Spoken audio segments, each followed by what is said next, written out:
হযরত উসমানকে বেদাতি বলে। কেন বলছে? একদল বর্তমানে বলছে হযরত উসমান বেদাত করেছে। কেন? জুমাবারের মধ্যে দ্বিতীয় আজান প্রবর্তন করার কারণে। নাউজুবিল্লাহ বলে। রাসূলুল্লাহ থেকে বেশি বুঝো। তোমাদের ভিতরে বাতিনি ইলমগুলো নাই, তোমাদের ভিতরে আল্লাহ রসুলের প্রকৃত ইলমগুলো নাই সিনার মধ্যে। তাই আল্লাহ রসুলের সাহাবায়ে কেরামদের বিরুদ্ধে এত গুস্তাখি করা হচ্ছে, করতেছো তোমরা বেয়াদবের দল। আমরা শুধু মোবাইলের মধ্যে কোরআন শরীফ আয়াত একটা দেখে অনুবাদটা পড়ি, অনুবাদ পরে মুফাসসির হওয়া যায় না।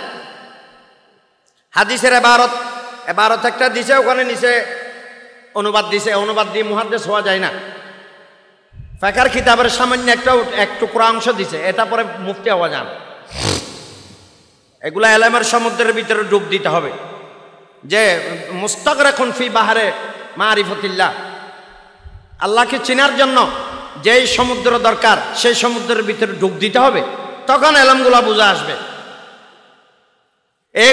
এগুলো ইলমগুলো না থাকার কারণে, যে ইলমের সংজ্ঞাতে নূর বলা হয়েছে, এই নূরকে না মানার কারণে, যে ইলম তো নূর, যে মানতেছে না। এজন্য আজকে সমাজের মধ্যে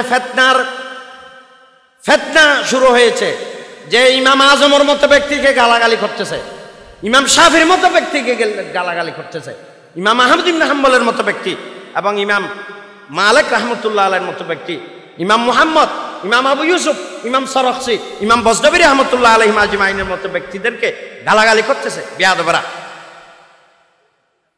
এমনকি হযরত উমর ইবনুল খাত্তাবকে বেদাতি বলা হচ্ছে। নাউজুবিল্লাহ বলেন। হযরত উসমান যুন্নুরাইন রাদিয়াল্লাহু তাআলা আনহুকে বেদাতি বলা হচ্ছে। বাতিনি ইলমের সমাহার এই চিপবাড়ি এলাকা, শুধু ইলমের কারণে, আর কিছু না। সুবহানাল্লাহ। ইলম বলতেই শুধু এক ধরনের ইলমকে বোঝাবে না, শুধু মাদ্রাসাতে পড়ায় আর পড়িয়ে এটা শুধু এই ইলম শুধু যথেষ্ট নয়। আল্লাহকে চেনার জন্য আরো অনেক ধরনের ইলম আছে। মানুষেরা স্বীকার করুক আর না করুক, যারা স্বীকার করবে না তাদের কিল্লাতুল ইলম, এগুলা ইলমের কমতির কারণে তারা অস্বীকার করে। কিন্তু বাস্তবিকভাবে কিতাব সামনে রেখে এবং শাইখিন একরাম যে ইলমে যারা চর্চা করে, তাদের কাছে বসে যদি এই কথাগুলো বলা হয়, তাহলে অবশ্যই মেনে নিতে এগুলা বাধ্য হবে। এগুলা শুধু আজকের ইলম না, এখানে নতুন ইলম না, এগুলা হাজার বছর আগের এই ইলমগুলোর চর্চা চলে আসতেছে, বর্তমানে আছে, কিয়ামত পর্যন্ত থাকবে ইনশাআল্লাহ। ইলম কি? ইলম বলতে এগুলো আলোকে বোঝায়, নূর। আনোয়ার শাহ কাশ্মীরি রাহমাতুল্লাহ আলাইহি তার কিতাবের মধ্যে ইলমের সংজ্ঞায়িত করেছেন। বিশেষ করে আমরা যার কিতাব সবচাইতে বেশি পড়ি, মোল্লা আলী কারি রাহমাতুল্লাহ আলাইহি, যিনি মিশকাত শরীফের তাফসীর লিখেছেন, উনি বলেন, উনি ইলমের সংজ্ঞায়িত করেছেন এভাবে যে আল ইলমু নূর ফি কলবিল মুমিন মুক্তাবাসুন মিন মাসাবিহা মিশকাতিন নবুওয়া। এভাবে তিনি ইলমের সংজ্ঞায়িত করেছেন। ইলমের যতগুলো সংজ্ঞা আছে, সব সংজ্ঞার মধ্যে জাহেরি এবং বাতিনি ইলমের সমাহারকে ইলম বলা হবে। সুবহানাল্লাহ। শুধুমাত্র বাতিনি ইলমকে যদি ইলম বলা হয়, এটাও বিশুদ্ধ হবে না। আর যদি শুধু জাহেরি ইলমকে কেউ ইলম বলে, এটাও বিশুদ্ধ হবে না। জাহেরি এবং বাতিনি সব ইলমকে একসাথে বললে এটা ইলমের সংজ্ঞা হবে, না হয় ইলমের সংজ্ঞা হবে না, পরিপূরক হবে না এগুলো। আনোয়ার শাহ কাশ্মীরি রাহমাতুল্লাহ আলাইহি বলেন যে আল ইলমু নূরুন, ইলম বলতে জ্ঞান কি, জ্ঞানের আবিধানিক অর্থ কি। এখানে ইলম শব্দের আবিধানিক অর্থ কি, বিভিন্ন মুহাদ্দিসিন কেরামগণ এটা সংজ্ঞায়িত করেছে। ইলম মানে জানা। বিজ্ঞ মুহাদ্দিসিন কেরাম বলেন যে ইলম মানে শুধু জানা না, মানাও। ইলম মানে শুধু জানা না, ইলম মানে মানাও। এটা কোরআন শরীফে আয়াত আছে, ওয়ালাকাদ আলিমু লামান ইশতারাহু। এই শব্দের ভিতরে যে আলিমু শব্দ আছে, এখানে ইলমের কথা। আর আয়াতের শেষাংশে বলা হয়েছে ইয়ালামু, তো এখানেও তো ইলমের কথা আছে। প্রথম ইলম দ্বারা জানা, দ্বিতীয় ইলম দ্বারা মানা। তার যার ভিতর ইলম থাকবে তাকে আলেম বলা হবে। আলেম মানে জাননেওয়ালা নেই, হ্যাঁ, শুধু কেবল আলেম মানে জাননেওয়ালা। শুধুমাত্র জাননেওয়ালা নয়, মাননেওয়ালাও। আলেম মানে যিনি জানেন তিনি আলেম, আবার যিনি মানেন তিনি আলেম। শুধু এলম আছে মানে না, আলেম নয়, পরিপূরক হবে না। এলম মানে জানা, এলম মানে মানা। তাহলে যার ভিতরে এলম আছে সে তো আলেম। আলেম মানে যিনি জানেন তিনি আলেম, আবার যিনি মানেন তিনি আলেম। একজন মানুষ এলম আছে 5 ওয়াক্ত নামাজ ফরজ, এটা এলম, সে জানতে পারছে যে এলম 5 ওয়াক্ত নামাজ ফরজ, এটা জানে সে, কিন্তু সে 5 ওয়াক্ত নামাজ পড়ে না। তাহলে তো এলম অনুযায়ী মানলো না। মুহাদ্দিসিনে কেরামগণ সমস্ত ফিকহ, শুধু হাদিসের ব্যাখ্যার কিতাব না, ফিকহের কিতাবগুলোতে লিপিবদ্ধ করা হয়েছে যে ওনাকে আলেম বলা হবে না, ওনাকে আলেম বলা হবে না। যে এলম আছে সেগুলো আবার মানতে হবে, না মানলে আলেম হবে না। আবার এলমের বিপরীত শব্দ জেহালতুন, মানে জেহালতুন মানে তো না জানা, শুধু না জানা না, আবার না মানো। জেহালত মানে না জানা, আবার না মানো। এলম মানে জানো মানো। এলমের যেটা অ্যান্টনি শব্দ যেটা আছে, বিপরীত শব্দ যেটা আছে, সেটা মানে না জানা আর না মানা।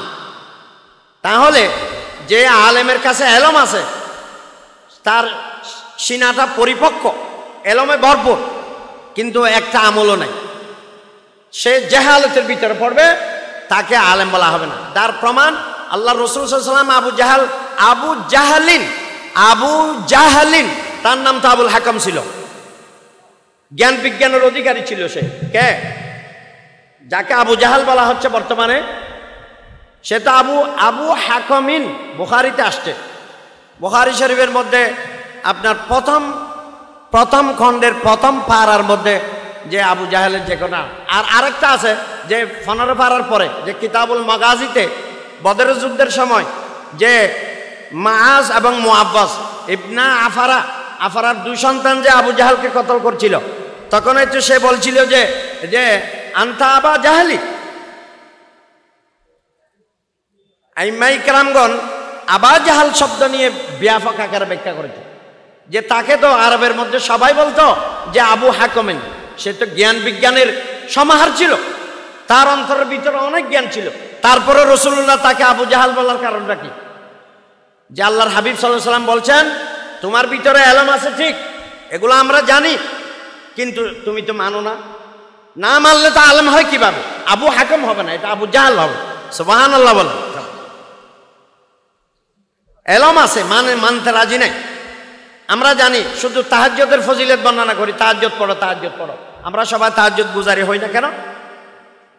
মানি না আগে। শুধু জাহেরি এলম না, বাতিনি এলম একটা আছে, কিন্তু বাতিনি এলম এগুলো পড়ে না কেউ। মানতে হবে এগুলা। কোরআন শরীফ পড়লে বেশি ফজিলত, জানি এটা, কিন্তু তেলাওয়াত করি না, এটা মানতে হবে। মানলে আলেম হবে, না হয় হবে না। এজন্য মুহাদ্দিসিনে কেরামগণ এলমের সংজ্ঞায়িত করেছেন, এভাবে ডেফিনিশন করেছেন যে আল ইলমু নূর, এলম বলতে এগুলা নূর। এখানে এলম শব্দটি ব্যাপক করতে ব্যবহৃত হয়েছে। আল ইলমু নূরুন মানে এলম নূর। তো এলম কি? এলম মানে কি? আমরা বাংলা ভাষায় বলি এলম মানে জ্ঞান। তো খ্রিস্টানেরও তো এলম অর্জন করে, ইহুদিরও তো এলম অর্জন করে, সমস্ত মানুষের এলম অর্জন করে। তাহলে এগুলা কি আমরা নূর বলবো? না, পরবর্তী শব্দ দ্বারা এত এহতারাস হয়ে গেছে। যারা নুরুল আনোয়ার কিতাবটা বুঝে, উসুলের কিতাব, এরা সবচেয়ে বেশি বুঝবে এলমের সংজ্ঞাটি। ফি কলবিল মুমিনে পরবর্তী শব্দ। তাহলে পরবর্তী শব্দ যে ফি কলবিল মুমিনে বলা হয়েছে, মুমিনের শব্দ বলার সাথে সাথে অন্যান্য এলম সবগুলো এখান থেকে বের হয়ে গেছে। সুবহানাল্লাহ। আল ইলমু নূরুন ফি কলবিল মুমিন। এখানে প্রথমে আম ছিল শব্দ, মুতলক শব্দ ছিল, পরবর্তীতে আবার খাস হয়ে গেছে। এগুলাকে শরীয়তের পরিভাষায় বলে আম, খাস, মুতলক। এগুলো উসুলের কায়দা, এগুলো আমাদেরকে জানতে হবে। এখন আমরা এগুলো পড়ি না, আমরা শুধু মোবাইলের মধ্যে কোরআন শরীফ আয়াত একটা দেখে অনুবাদটা পড়ি, অনুবাদ পরে মুফাসসির হওয়া যায় না। হাদিসের এবারত একটা দিছে, ওখানে নিচে অনুবাদ দিছে, অনুবাদ দিয়ে মুহাদ্দিস হওয়া যায় না। ফিকহের কিতাবের সামান্য এক টুকরা অংশ দিছে, এটা পরে মুফতি হওয়া যায় না। এগুলা এলেমের সমুদ্রের ভিতরে ডুব দিতে হবে, যে মুস্তাগরাকুন ফি বাহরে মারিফাতিল্লাহ, আল্লাহকে চেনার জন্য যেই সমুদ্র দরকার সেই সমুদ্রের ভিতরে ডুব দিতে হবে, তখন এলমগুলা বুঝে আসবে। এলমগুলো না থাকার কারণে, যে এলমের সংজ্ঞাতে নূর বলা হয়েছে, এই নূরকে না মানার কারণে, যে এলম তো নূর, যে মানতেছে না, এজন্য আজকে সমাজের মধ্যে ফিতনা শুরু হয়েছে। যে ইমাম আজমের মতো ব্যক্তিকে গালাগালি করতেছে, ইমাম শাফির মতো ব্যক্তিকে গালাগালি করতেছে, ইমাম আহমদ ইবনে হাম্বলের মতো ব্যক্তি এবং ইমাম মালিক রাহমাতুল্লাহ আলাইহির মতো ব্যক্তি, ইমাম মুহাম্মদ, ইমাম আবু ইউসুফ, ইমাম সরখসি, ইমাম বজদবি রাহমাতুল্লাহ আলাইহিম আজমাইনের মতো ব্যক্তিদেরকে গালাগালি করতেছে বেয়াদবরা। এমনকি হযরত উমর ইবনুল খাত্তাবকে বেদাতি বলা হচ্ছে, নাউযুবিল্লাহ বলেন। হযরত উসমান যুন্নুরাইন রাদিয়াল্লাহু তাআলা আনহুকে বেদাতি বলা হচ্ছে। এগুলা কেন বলে? সত্যিকারের এলম না থাকার কারণে বলে। যে এলমের সংজ্ঞার মধ্যে বলা হয়েছে যে আল ইলমু নূরুন ফি কলবিল মুমিন, এলম হচ্ছে নূর। নূর এগুলো থাকে কোথায়? ফি কলবিল মুমিন, ইমানদারদের কলবের ভিতরে থাকবে এগুলা।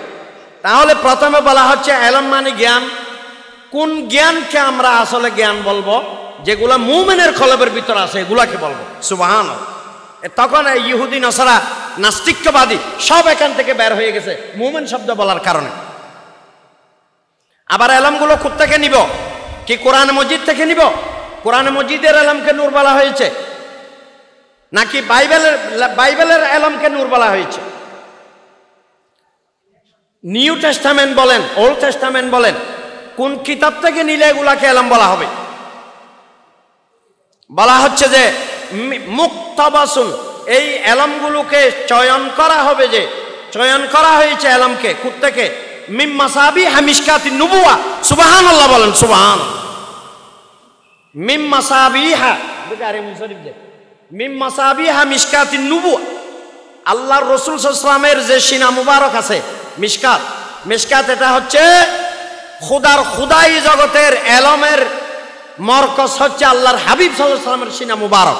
সুবহানাল্লাহ বলেন। আল্লাহর হাবিব সাল্লাল্লাহু আলাইহি ওয়াসাল্লামের সিনা মুবারক থেকে এলম ট্রান্সফার হবে খুদাই জগতে। শুধু এখানে না, 18,000 মখলুকাত। কি 18,000 মখলুকাতের সামান্য ছোট্ট ছোট্ট তাফসীরের মধ্যে লেখা হয়েছে।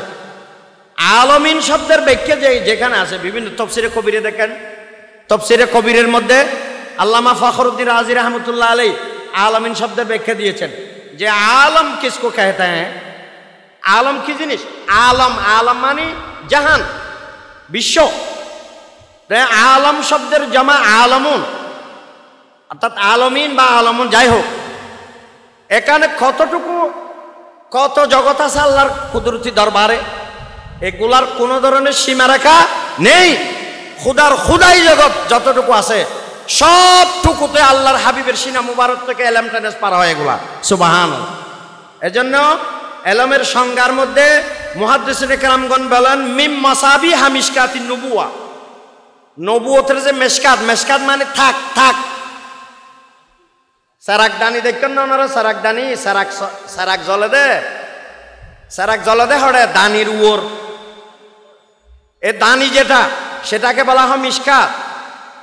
মিশকাতের ভিতরে কি থাকে? মসাবি থাকে, মসাবি আলোক বর্তিকাগুলো থাকে, এগুলাকে নূর বলা হচ্ছে, এগুলাকে এলম বলা হচ্ছে। সুবহানাল্লাহ। মিম মাসাবিহা মিশকাতিন নুবুওয়া, নবুয়তের মিশকাতের আলোক বর্তি থেকে ওই আলু থেকে যে এলমগুলো চয়ন করা হয় এগুলাকে বলা হয় এলম। এগুলা মুমিনের কলবের মধ্যে থাকে। মিনাল আকওয়ালিল মুহাম্মাদিয়া সাল্লাল্লাহু আলাইহি সাল্লাম, এগুলা রাসূলুল্লাহ সাল্লাল্লাহু আলাইহি ওয়াসাল্লামের, এগুলা মাসাবি, এগুলা কি? এগুলা হচ্ছে আল্লাহ রাসূলের কথা। সুবহানাল্লাহ। মিন আকওয়ালিল মুহাম্মাদিয়া ওয়া আফআলিল আহমদিয়া ওয়া আফআলিল মাহমুদ ওয়া আহওয়ালিল মাহমুদিয়া। রাসূলুল্লাহ সাল্লাল্লাহু আলাইহি ওয়াসাল্লামের কথা, রাসূল সাল্লাল্লাহু আলাইহি সাল্লামের কাজ এবং রাসূল সাল্লাল্লাহু আলাইহি সাল্লামের মৌন সম্মতি, এই সবগুলা হচ্ছে আল্লাহর হাবিবের নবুয়তের যে এলমের যে থাক আছে, এই থাকের ভিতরে যে আলোকবর্তিকাগুলো আছে নূর, এগুলাই তো মুমিনের কলবের মধ্যে থাকবে, এগুলাকে নূর বলা হচ্ছে। আর অন্য অন্য এলম যেগুলো আছে এগুলাকে নূর বলা হবে না। সালাতুন ইয়া রাসূলুল্লাহ আলাইকুম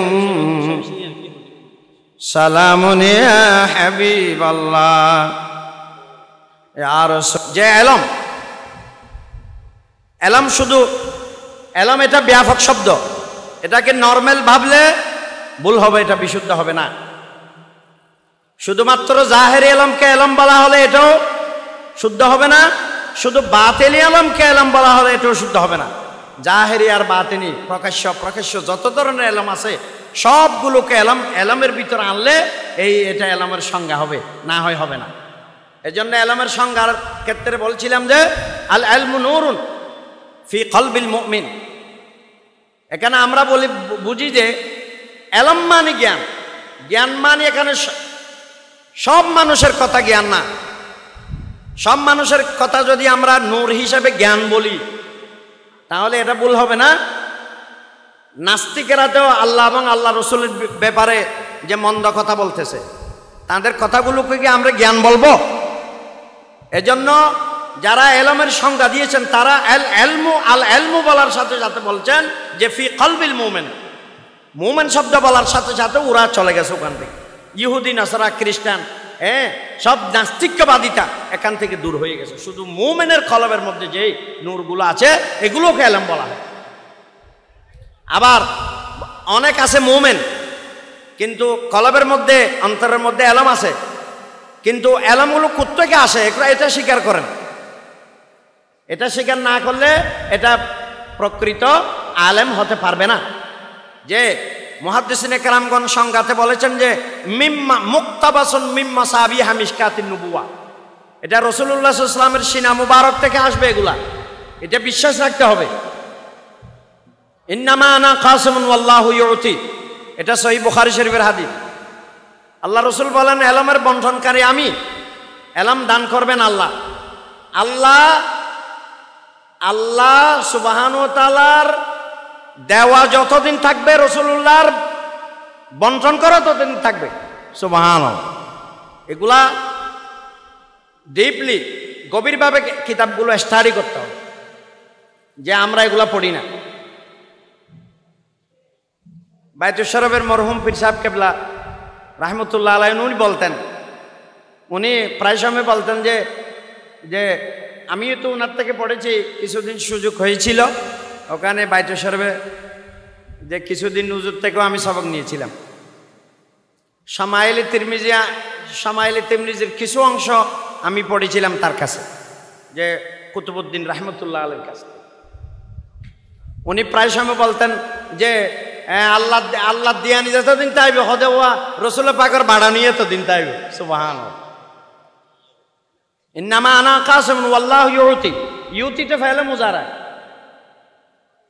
আর কাসিমুন বে ফাইলে মুজারা না, এই বলে ইসমে ফাইলের শব্দ ইসিমের দাওয়াম কেন?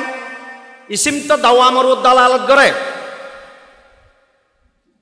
অর্থাৎ স্থায়িত্বর দালালত করে ইসিম শব্দ ইসিমে। সুতরাং যে আল্লাহ যতদিন দিবেন রাসূলুল্লাহর যে বন্টন করা ভাগ করাও ততদিন অব্যাহত থাকবে। সুবহানাল্লাহ।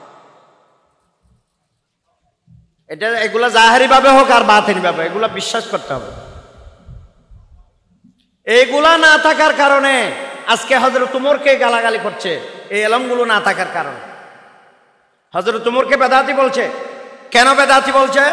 অর্থাৎ 20 রাকাত তারাবির যে তিনি প্রবর্তন করেছেন, উনি যে জামাত সহকারে 20 রাকাত তারাবির প্রবর্তন করেছেন, এজন্য তাকে বেদাতি বলা হবে। যে রাসূলুল্লাহ 20 রাকাত তারাবি তো জামাতে পড়েননি, একা পড়েছেন 8 রাকাত, তারা বলতেছে।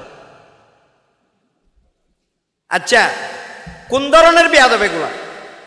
আল্লাহর হাবিব সাল্লাল্লাহু আলাইহি ওয়াসাল্লাম বলেন, ক্বালা রাসূলুল্লাহ সাল্লাল্লাহু আলাইহি ওয়াসাল্লামা আলাইকুম বিসুন্নতি ওয়া সুন্নাতিল খুলাফায়ে রাশিদিন আল মাহদিয়িন আযু আলাইহা বিনাওয়াজিস। এটা মুসলিম শরীফের হাদিস, বুখারীতেও তো আছে, মুত্তাফাকুন আলাইহি হাদিস। এটা আলাইকুম কেন আসে? গ্রামার তো জানে না। জুমলার শুরুতে, বাক্যের শুরুতে আলাইকুম কেন আসে, এগুলাতে গ্রামার জানে না।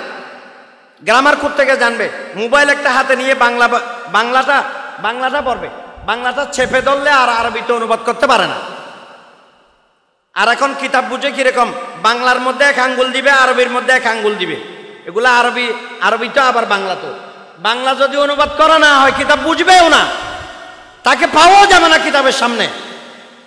জেদ জবর ছাড়া তো পড়তে পারবেও না, জেদ জবর দেওয়া সত্ত্বেও সে বাংলা অনুবাদগুলো পড়তে পারবে না। অনুবাদগুলো চেপে ধরলে আর আরবিগুলার অনুবাদ করতে পারবে না। এমন মানুষেরা বেয়াদবিগুলো করছে যে আমার হযরত উমর ইবনুল খাত্তাবের শানে বেয়াদবি করছে। এগুলা কোন ধরনের বেয়াদবি? এগুলা তো আল্লাহর জমিনের মধ্যে গজব নাজিল হওয়ার উপকরণ। এগুলা বন্ধ করুন। আলাইকুম বিসুন্নতি, আল্লাহর হাবিব বলছেন যে আলাইকুম শব্দের অর্থ কি? আলজিমু আলা নুফুসিকুম। সমস্ত উসুলের কিতাবের মধ্যে, অভিধান গ্রন্থ যেগুলো আছে এগুলাতে আছে আলাইকুম শব্দ। ইবতিদাই জুমলার শুরুতে যদি আলা শব্দ থাকে তাহলে এলজামের অর্থগুলো আসে, যে আলাইকুম মানে আলজিমু আলা নুফুসিকুম, তোমরা তোমাদের উপর আবশ্যক মনে করো বিসুন্নতি, আমি রাসূলের সুন্নতকে আঁকড়ে ধরতে তোমাদের উপর আবশ্যক। এগুলা আমি রাসূলকে আঁকড়ে ধরা আবশ্যক তোমাদের উপর। আর কার উপর? ওয়া সুন্নাতিল খুলাফায়ে রাশিদিন। এটা হরফে আতফ বলা হয়, আলাম আছে এর জন্য বলতেছি।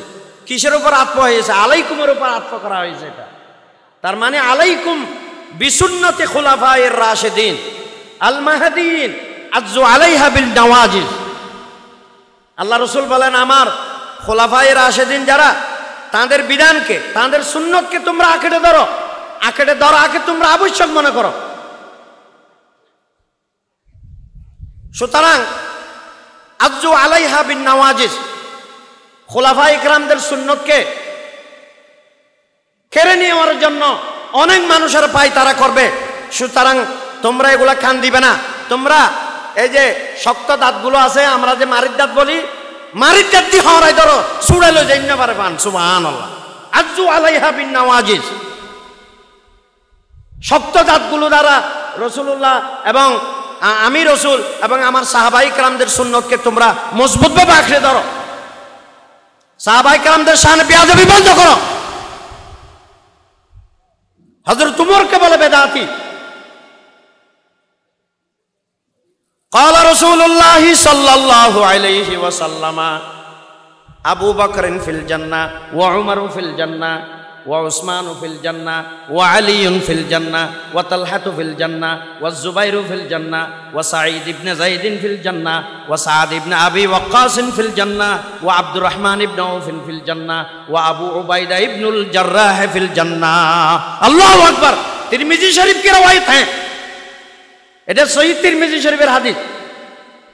10 জন সাহাবীকে জান্নাতি ঘোষণা দিলেন। সুবহানাল্লাহ। এদেরকে বলা আশারা মুবাশশারা। हजरत उमर रदियल्लाहु ताला अन्हुर नाम, हजरत उमर दूसरा नंबर में, हजरत उमर द्वितीय नंबर नाम घोषणा देवा है। सुभान अल्लाह। तीसरे नंबर में उस्मान रदियल्लाहु ताला अन्हु। हजरत उस्मान के बेदाती बोले কেন বলছে? একদল বর্তমানে বলছে হযরত উসমান বেদাত করেছে। কেন? জুমাবারের মধ্যে দ্বিতীয় আযান প্রবর্তন করার কারণে। নাউজুবিল্লাহ বলে। রাসূলুল্লাহ থেকে বেশি বুঝো।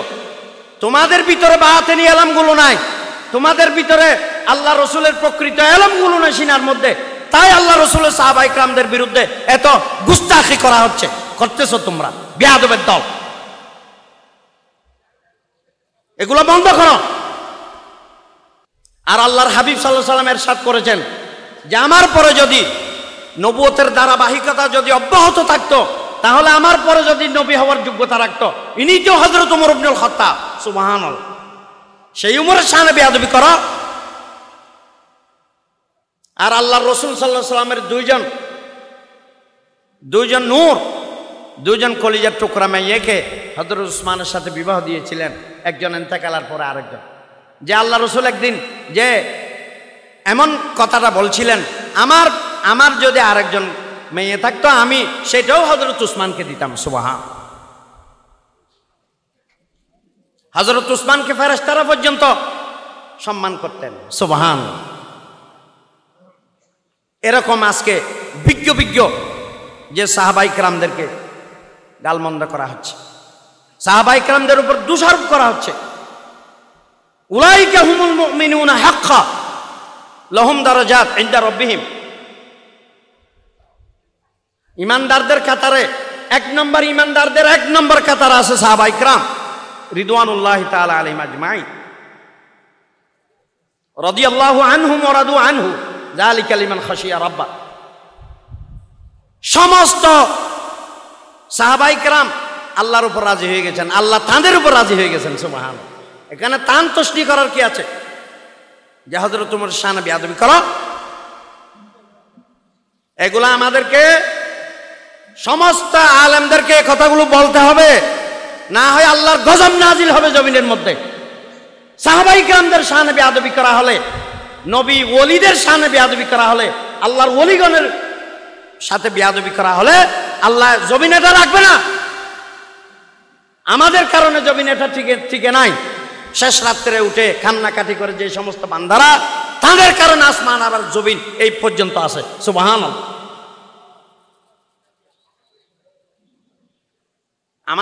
আমাদের মতো নগণ্য ব্যক্তিদের কারণে এখানে আসমান আর জমিন টিকে নাই।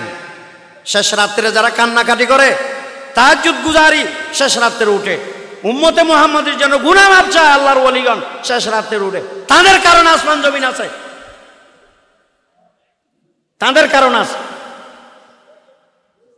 আপনি দেখেন সুন্নতি শাহ হুজুর রহমতুল্লাহ আলাইকে দেখেন, আমার হযরত থেকে আরাঙ্গিয়া বড় হুজুর ছোট হুজুরকে দেখেন,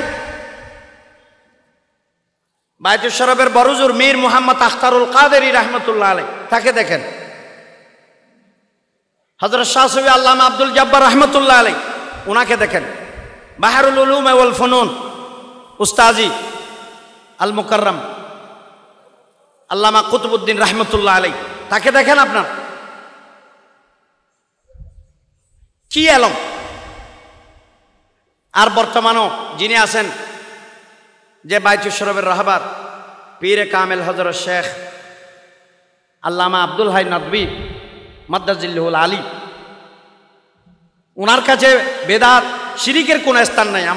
যেটা আমরা দেখতে পাচ্ছি বর্তমানে, আলহামদুলিল্লাহ, এগুলো আমাদের মাদ্রাসার মধ্যে আলোচনা হয়, শিক্ষক মিলনায়তনের মধ্যে কোন দরবারে কি চলছে।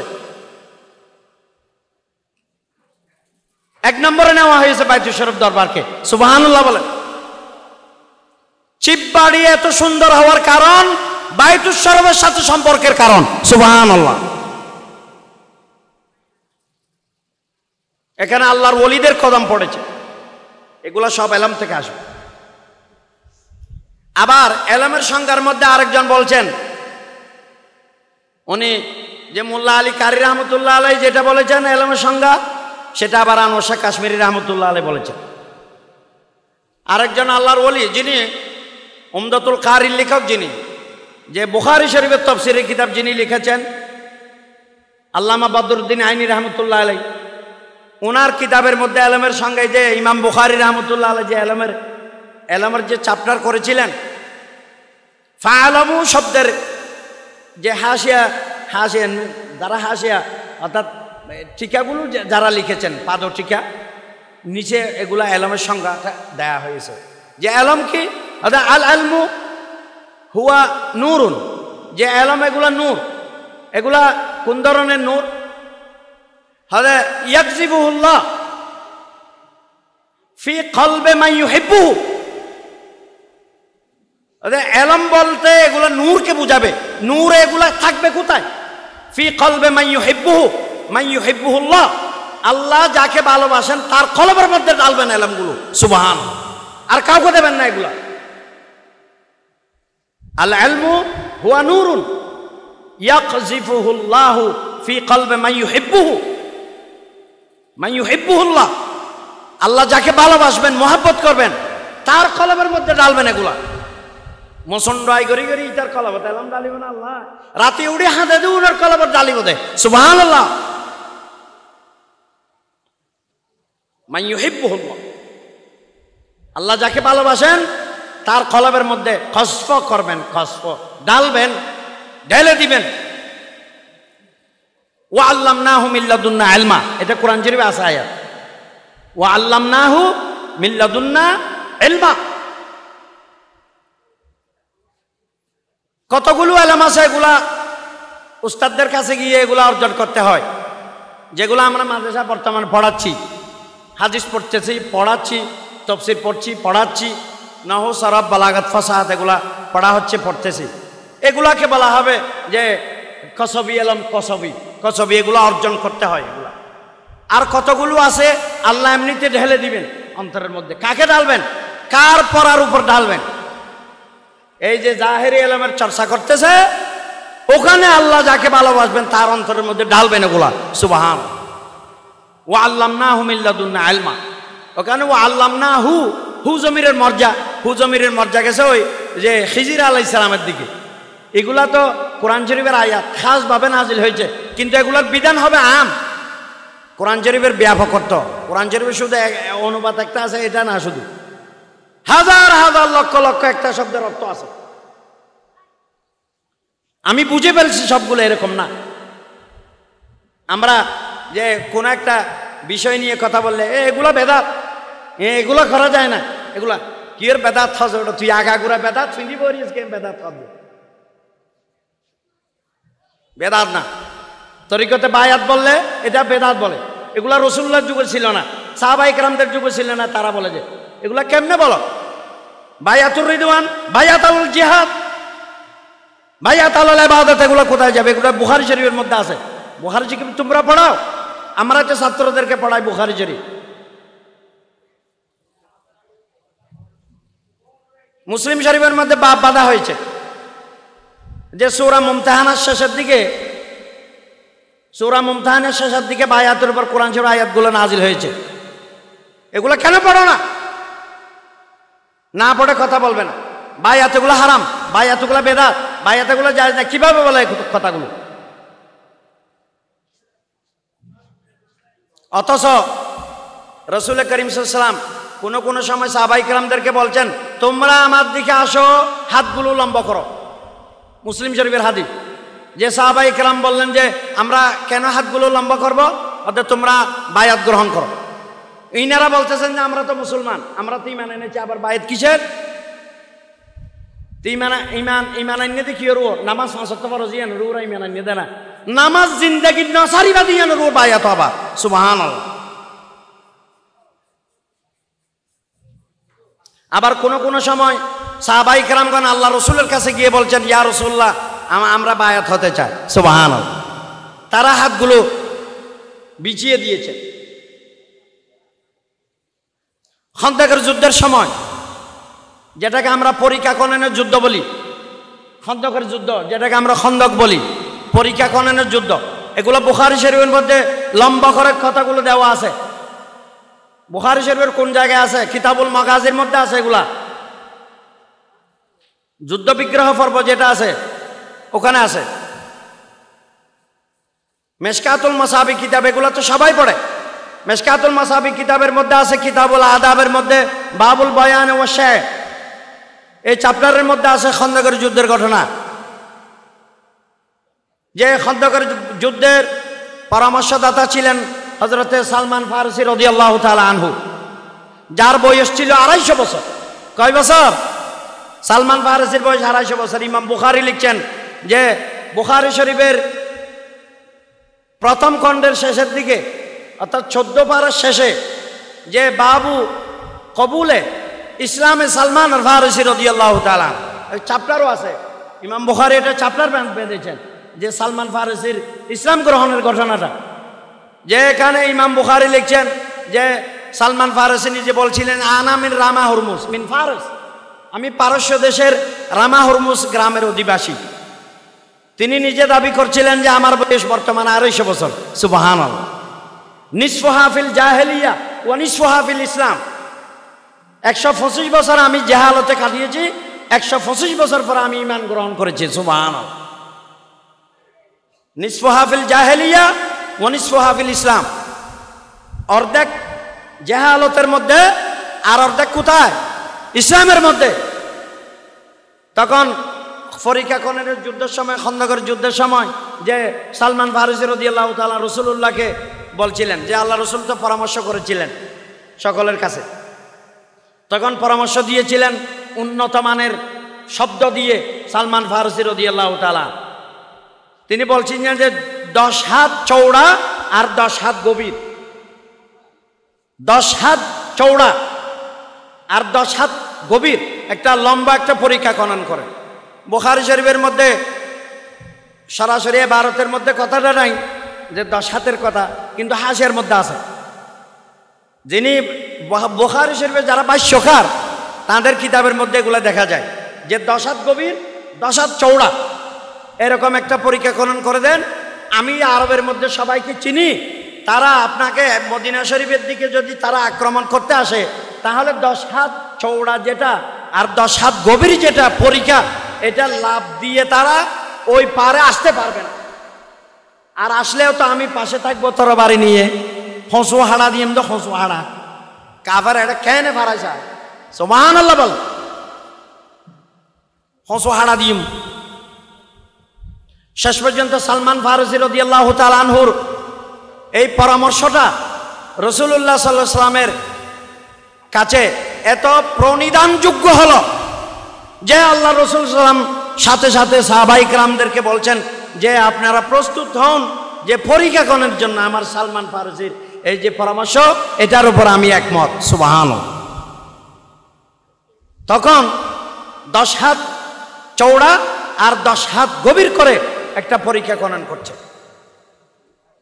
তারা মাটিগুলো খনন করছে। ইয়াহফিরুনাল খান্দাকা ওয়া ইয়ানকুলুনাত তুরাব, বুখারী শরীফের মধ্যে আছে শব্দগুলো।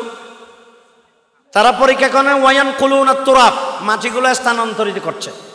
সাহাবায়ে কেরামগণ মাটিগুলো করছে আর আল্লাহ রাসূল সিনা মুবারকের সাথে এভাবে পাথরগুলো নিয়ে নিয়ে ট্রান্সফার দিচ্ছে অন্যদিকে। সুবহানাল্লাহ। ইমাম বুখারী বলেন ফাকাদ ইকবাররা সাদরুহু, রাসূলুল্লাহ সাল্লাল্লাহু আলাইহি ওয়াসাল্লামের সিনা মুবারকটা দূষিত হয়ে গেছে। সুবহানাল্লাহ বলেন। কেমন কেমন রাসূল, কেমন রহমতের ভান্ডার, রহমতুল লিল আলামিন নিজে মাটিগুলো সাহাবায়ে কেরাম করছে আর আল্লাহ রাসূল এগুলা এদিক সেদিক মাটিগুলা স্থানান্তর করছে। আমাদের নেতারা বাড়িতে বসে থাকে আর রহমতুল লিল আলামিন বাড়িতে বসে নাই, সাহাবায়ে কেরামদের আগে কাজগুলো করছে। সুবহান।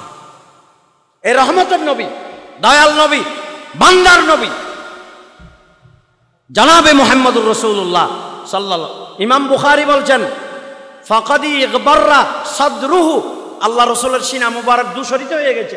তার মানে দুল্লা মূল্য গিয়ে হবে মেডিয়াটা জাড়াইতে দুল্লা মূল্য গিয়ে দে। সাহাবায়ে কেরাম যখন কিছুক্ষণ এই মাটিগুলো যখন খনন করছেন, এগুলা তো আমাদের মতো মাটি না, আমাদের মতো মাটি না, এগুলা পাথর মিশ্রিত বালি, এগুলা পাথর আর পাথর। কতটুকু কুড়ার পরে খনন করার পরে সাহাবায়ে কেরামগণ যখন সামনে অগ্রসর হতে পারছিলেন না, তখন সাহাবায়ে কেরামগণ একটা শেয়ার পড়েছিলেন। সুবহানাল্লাহ।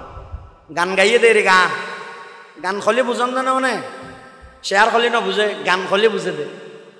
আর এটা হাম করতে মানুষ আনে দে, বাসকালিতো আনে, ইক্কাতো আনে হুয়ার দিয়া হামন মাঝে জস উড়িবার লাগ গীত নগা সুড়ো টানে গীত গায়। কিন্তু আমার সাহাবায়ে কেরাম, আল্লাহ রাসূলের কলিজার টুকরা সাহাবাগণ, তারা কিভাবে শেয়ারগুলো আবৃত্তি করছেন। সুবহানাল্লাহ। কোরআন এবং হাদিসের নির্যাস কথাগুলো বলছেন। সুবহানাল্লাহ। সাহাবায়ে কেরামগণ তখন বলছিলেন নাহানুল্লাযিনা বায়াউ মুহাম্মাদান আলাল জিহাদ মা বাকিনা আবাদা। সুবহানাল্লাহ বলেন। নাহানুল্লাযিনা বায়াউ মুহাম্মাদান আলাল জিহাদ মা বাকিনা আবাদা। সাহাবায়ে কেরামগণ বলছিলেন নাহানুল্লাযিনা বায়াউ মুহাম্মাদান, আমরা সবাই খাতামুল মুরসালিন, সরওয়ারে কায়নাত, ফখরে মওজুদাত জনাবে মুহাম্মদুর রাসূলুল্লাহ সাল্লাল্লাহু আলাইহি সাল্লামের নূরিন হাত মুবারকে বায়াত গ্রহণ করেছি। সুবহানাল্লাহ। কেমন বায়াত নাই এই কথা কেন বলো তোমরা? সাহাবায়ে কেরামগণ বলেন আমরা বায়াত গ্রহণ করেছি আল্লাহ রাসূলের দস্ত মুবারকের মধ্যে। কিসের উপর বায়াত? আলাল জিহাদে, জিহাদের উপর। সুবহানাল্লাহ। এটা বায়াত আলাল জিহাদ, জিহাদের উপর আমরা বায়াত গ্রহণ করেছি। কতদিন এই বায়াতের উপর, এই জিহাদের উপর আমরা কতদিন থাকব? কতদিন? মা বাকিনা আবাদা, যতদিন আমরা বাকি থাকব, যতদিন আমরা জীবিত থাকব, ততদিন আমরা আল্লাহ রসুলের এই নূরানি দস্ত মুবারকের মধ্যে আমরা জিহাদের উপর বায়াত গ্রহণ করেছি সবাই। সুবহান। তখন আল্লাহ রসুল তাদের শেয়ার, তাদের এই গানটা শুনে আল্লাহ রসুলের নূরানি অন্তর আরো আলোকিত হয়ে গেল। সুবহানাল্লাহ। আনন্দে উদ্ভাসিত হয়ে গেল। তখন আল্লাহ রসুল সাল্লাল্লাহু আলাইহি ওয়াসাল্লাম তাদের ওই শেয়ারের উত্তরের মধ্যে আরেকটা শেয়ার তিনি বলেছিলেন। সুবহান। এগুলা ইমাম বুখারী রাহমাতুল্লাহ আলাইহি নকল করেছেন। সব বুখারী শরীফের মধ্যে আছে এগুলা। তোমরা শুধু বুখারী শরীফ পড়ো, এগুলা পড়ো না কেন? কিসের বুখারী পড়ো এগুলা? বুখারী শরীফ চোখে দোকানে মূল কিতাবটা, শুধু বাংলা ভাষার মধ্যে বুখারী, ওখানে তো কারচুপি করা হয়েছে, অনুবাদ করা। আমি যে একটা বাংলা ও বুখারী শরীফের বাংলা অনুবাদ দেখেছি, এখানে আমি লাল কলমের দাগ দিয়ে যেগুলো অনুবাদ হয় নাই, নহু সরবের কায়দা অনুযায়ী এগুলো বুখারীর অনুবাদ হয় নাই। সহিহ শুদ্ধ যে বুখারী শরীফের ইবারতগুলো আছে এগুলো পড়ো, এগুলা শেখের কাছ থেকে শিখো। এগুলা বুখারী শরীফের যারা দরস দিতে সক্ষম তাদের কাছে গিয়ে এগুলো পড়ো। কিসের বুখারী শরীফের অনুবাদ করে এগুলা? বর্তমানে যেগুলো অনুবাদ আছে এগুলো হচ্ছে সন্দেহ আছে।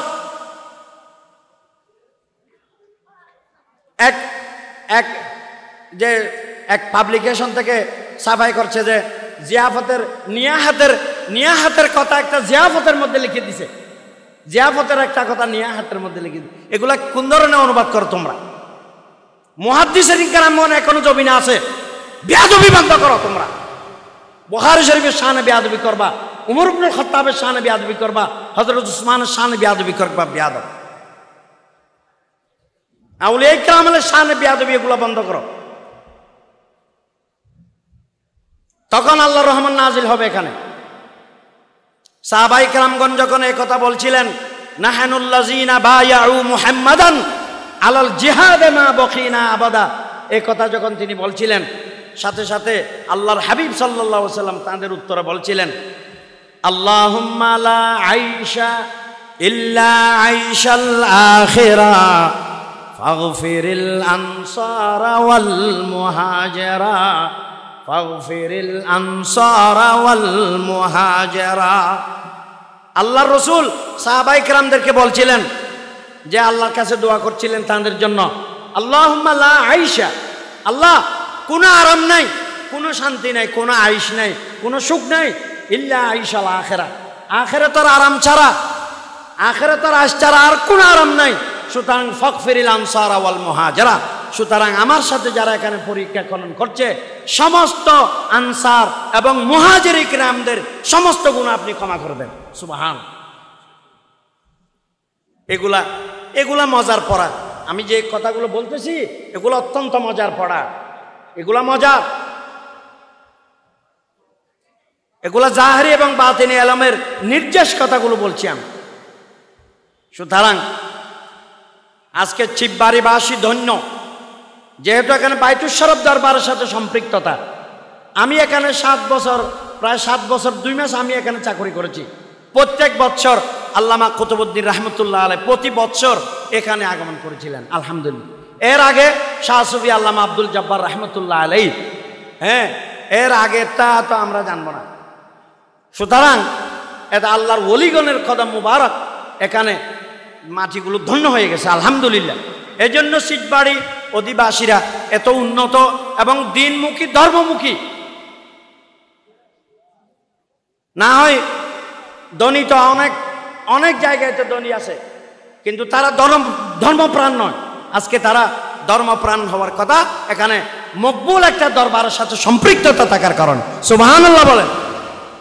আল্লাহ পাক সুবহানাহু ওয়া তাআলা এই দরবারের ফয়জ বরকাত কিয়ামত পর্যন্ত এই মাদ্রাসার সাথে, এই প্রতিষ্ঠানের সাথে, এই এলাকার সাথে, এই দেশের সাথে, এই রাষ্ট্রের সাথে কিয়ামত পর্যন্ত জারি আর সারি রাখুক আল্লাহ। সকলে বলে আমিন। আসসালামু আলাইকুম ওয়া রাহমাতুল্লাহি ওয়া বারাকাতুহু। IUB media